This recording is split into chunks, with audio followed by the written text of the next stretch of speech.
The UFC, which was fucking phenomenal. I want to talk about that. Boring fights, though. Oh my God, amazing. Great. Dude, I got to say, it literally might be, and I really mean this, the best card I've seen overall. Like from beginning to end, there was not one fight that I did. I did miss the first two FS1 prelims, but I saw everything from the Magny fight on, and I think that might have been the best, like, just group of fights I've seen at UFC at all. It lived up to the hype, the main event. Dude, Holy I can't believe. shit, By the way, can they stop fucking booing Daniel Cormier? Can you guys out there? Are they booing that guy still? After Anthony Johnson literally knocked out Glover Teixeira in the like, I sneezed and I'm like, what the fuck happened? He was just cheering. I'm gonna say there's nobody more dangerous in an opening round than I'm gonna go on record as saying in the opening seconds of the first round, there's not a man as dangerous as that motherfucker. Because Glover Teixeira is a tough dude, man. And he's a style dude. He's so Anthony Johnson's so explosive and accurate, and you have to somehow weather that. Like, well, perfect example is his last fight with because guys who are good. These guys are good guys. Glover, who's the big Swede? What's his name? Oh, fucking Gustafsson, who gave Jones a very hard time. Guy's huge. Yeah, man, that guy got taken out fast. I mean, this ain't a coincidence. I mean, DC had the fucking, that guy's got a chin of granite. He had that shows you how great his chin is to fucking survive that onslaught. And then, you don't want to try two of those. You don't want to try 2 times having to deal with Anthony Johnson landing shots in your face. No, that's a fucking problem. Well, that was something. But I'll tell you, and I'm sure we're going to talk about it more when Dana gets on. That fight with I was thinking of my 5-year-old coming over to me because I was standing, I was up and down screaming. That's the fight that it doesn't keep you in your seat. Which one? The fucking Nate Diaz and Conor McGregor. I was yeah. So I remember my 5-year-old, and I know it's midnight, my kids are awake, but it's summertime. So my kid comes over to me, she's pulling on my leg, and I'm in the middle of the fight. She goes, "Daddy, you always scream during the fights." I get nuts. Yeah. I got nuts. I was insane. That was an insane what a fun fight. It was such a good card, man. Every fight was fucking entertaining. Whether the decisions were great, the fact that I went to a decision, by the way, I can't believe. I thought that fight was going to be over in the second or third round. Let's talk about that and work our way backwards with that. What did you think of the decision? I was okay with it. I was rooting for Nate. Yeah. But I have such tremendous respect for McGregor now. It's like the fact that he was able to go 5 rounds against an animal like Nate Diaz. The fact that he was able to because he gassed. It seems like was it the second round where he got really tired, and he was able to recover from that later in the fight.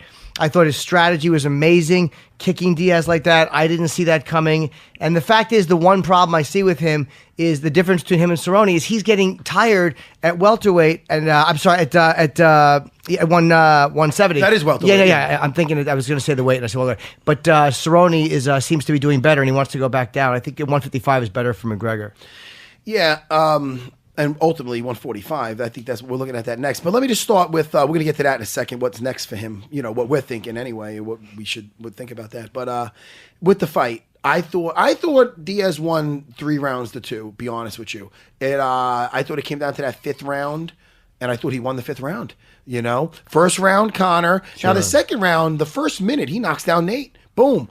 And you're thinking, all right, man, that's automatically, I don't know, a 10-8 round, because I don't know about that, man. The next 4 minutes, at the end of that round, look at him going back to his stool. He's lucky. Was that the round he got out of? I think second or third round could have been a 10-8 round for Nate. Yeah. If you're saying the 5th round is obviously a regular 10-9 round for either one of them, whoever you gave it to, and that could be objective. I thought I gave it to Nate. I thought that takedown even sealed the deal at the very end. That was beautifully executed. That might, you know what I mean? That was one. And he was pushing the action. McGregor was moving away. Oh, well, yeah. If you listen, he was stalking him the whole time after that first round, especially. He was backing him up. If anything, that 4th round kind of, I was super impressed. First of all, because I get a lot of shit, and I know I'm all over the place, but first, I get a lot of shit about people thinking I'm like, I hate Conor McGregor. I'm a hater, and because I'm pro Diaz, or I said maybe some things I didn't agree with way Conor acted with certain what he calls teammates. Dude, I'm a fucking fan, dude, and I respect the guy. I respect the guy even more after he went into that fight. And first of all, the strategy with the leg kicks I thought was fucking great. Like that, I like his coach too, Kavanaugh. I think that John Kavanaugh. Yeah, he was good in the rounds. and he was so was Gilbert Melendez for Nate. These guys have corners that they trust. That's one thing, and I noticed that because when these guys are in the fucking trenches, man, and in between rounds, I try to see what's going on. I want to see. Are they using this minute to really recover? Are they getting back, or is this fucking next round just doom? And I was thinking about that for Conor because after that third round, holy shit, man! I was like, this is. I don't see him doing another 10 minutes. Did he look Conor like? Did he look comfortable? He didn't look comfortable to me in the beginning of the when they both walk in. No one has a better fight face than Diaz. Yeah. And Conor was doing that walk he does. Yeah, but I'm like he's just. I'm like he's just doing that because that's his thing. Yeah. But it shows you how you can't tell by somebody's readiness by the way they walk into the ring. The second that bell rang, he was on the clock and he was focused. He was executing a nice game plan with the leg kicks because I was wondering how he was going to approach this. And he didn't get overzealous with the strikes. He was landing really good, accurate strikes, but he wasn't like he would like putting too much on him where he's going to get exhausted. Like he learned a lot from that first fight, and that really, really impressed me, man. And the fact that he came back to win that fourth round. He got back in that fourth. I didn't see that coming, man. I'm thinking this dude's dead. What did you think? And I'm sorry, Jimmy, only because I get such a sure.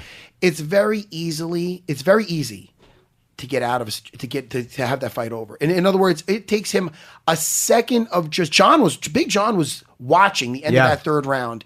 All it took was just an instant of McGregor just to shy away or just to go with it, just take it 2 more shots. The last 40 or so seconds was unanswered, was just him taking a beating. Just him up against the cage taking a fucking beating.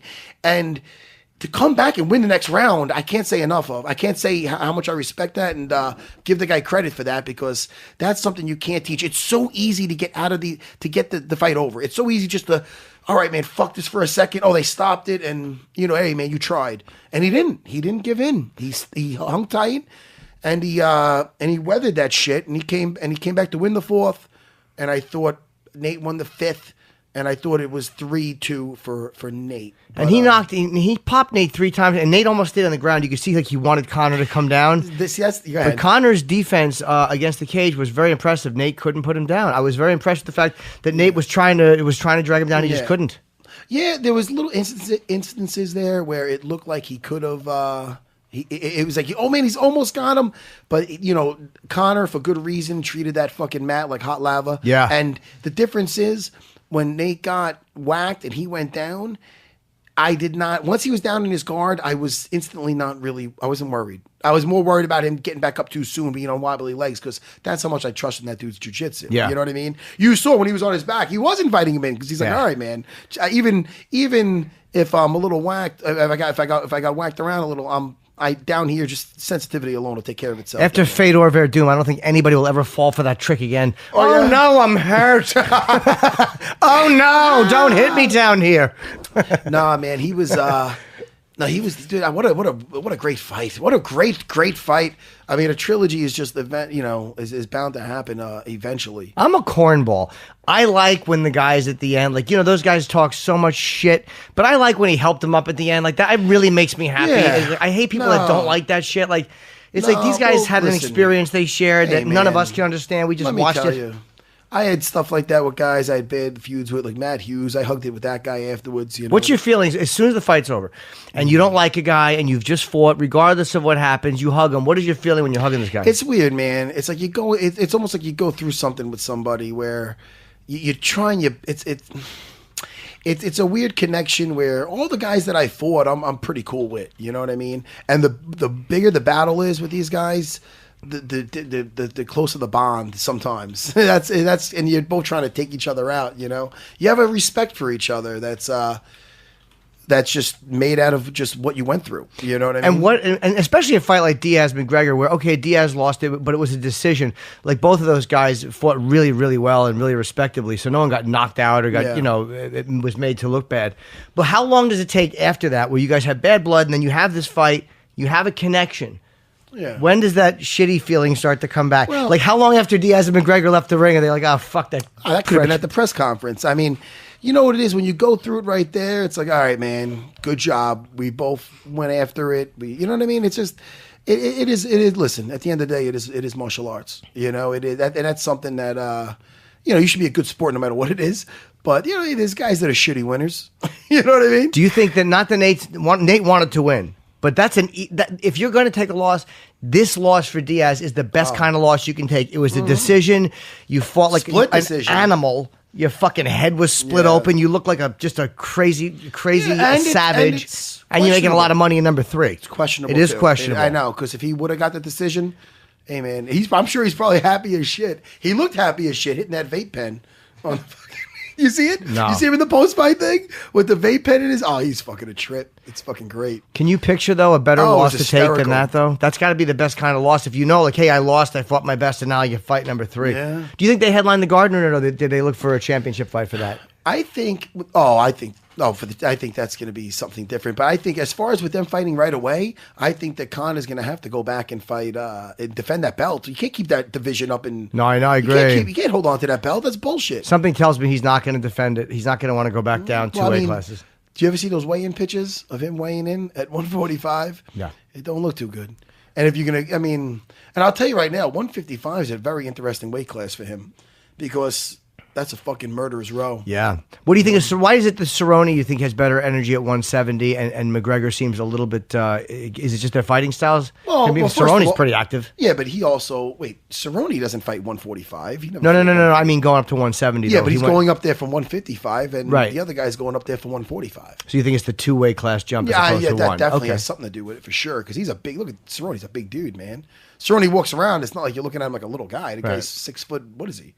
I don't know. Chris the producer. Chris is like, how the fuck do I know? No, that's a good point. He jumped up, he's a big dude. He only goes up 1 weight class. He probably doesn't have to cut that much weight, at all. He probably cuts a little, but nothing crazy. See, when Eddie Alvarez... He's 6 even. Yeah, there you go. When Eddie Alvarez was here, Eddie was saying, we were talking about Conor going up 2 weight classes. He's like, that's bullshit. He just cut weight less. He just cut less weight. Maybe because Eddie didn't, give a fuck about Conor, but he said he cut less weight. The fact is he didn't go up 2 weight classes. He might be fighting at that weight, but he's fighting a guy that fights at 155. So if they do the trilogy at 155, that's Nate's true weight. And that's... Did you shit yourself? No. Did you fart? No, I just... Oh, I'm sorry. By the way, I lied. I thought you leaned forward and lifted up a cheek. No. I'm out of my fucking mind. No, by the way, I did lie, though. When you walked in, I had cut a horrible gasser. Holy fuck! And I meant to open up the podcast that Matt goes, "Did you shit yourself?" I'm like, "No." And I had dropped a horrible gasser. You saved it for air. You son yes, of I a did. bitch. Yes, I did. I'm glad this one I didn't, though. Did. Oh, that's sorry, great. man. What Hey, Chris the producer, did you know that he busted ass? How would he know? I really didn't know. I didn't text him. You didn't smell it either, huh? No, he doesn't know. Got a nose like a fucking greyhound. Can I ask you, Matt, actually, like with Conor, he weighed in at 168 pounds both times. Is that pretty close to what he's actually walking around at, or do you think he's still cut down to 168? No, I'd imagine that's what he walks around. That's pretty much it, right? If you're fighting at 145, what is that? I mean, that's 20 pounds. You know what I mean? So he'd probably, if he's walking around at that, he's got to lose 20 pounds to make the 145. There's a big difference there. You know what I mean? Yeah. But, you can't be eating like shit. He said that first fight, he was just fueling up and eating everything. I think you still have to eat. Let me tell you something. You have to eat clean right up to it. One of the worst mistakes I made is I listened to somebody where I always eat clean until, I remember like the last few fights, like Matt Hughes, Frank Trigg, I would eat clean. After I weighed in, I'd still eat clean. And I had another guy with me for my last one, and a buddy of mine, but, intelligent guy, but he was like, no, it's been proven that if you eat the white pasta and and this and that, the breads, it expands your this or that. I don't know. It sounds like a bunch of bullshit, but I'd say, you know what? All right, it sounded good to me. I was starving, and I just fueled up the wrong way afterwards. And I remember going to my last fucking fight versus Chris Lytle, just feeling like bloated. What do you normally eat? What would you normally eat? I would normally stick with like fucking. I'd have my buddy Pete Dragosel play with nutritionist, and that guy, he makes me my fucking. It's been a while now, but he would still make granola with this or that, or I'd eat like the the potatoes, not the potatoes, the sweet potatoes. Yeah, those like are great. He'd make those and bacon with cinnamon. Like I'd still be fueling up the right way, and I felt like a fucking machine, man. Like when I went in there for like Trigg at like 35 years old, I was still feeling like fucking. Like a monster. How long before your fight will you stop eating? Like you eat in the morning, right? You'll have breakfast. I'll have breakfast and try to go easier, taper it off a little bit. Do you have coffee that day or not? I know I was eating too much before one of but nothing crazy. Not like this. I don't get my heart rate too crazy.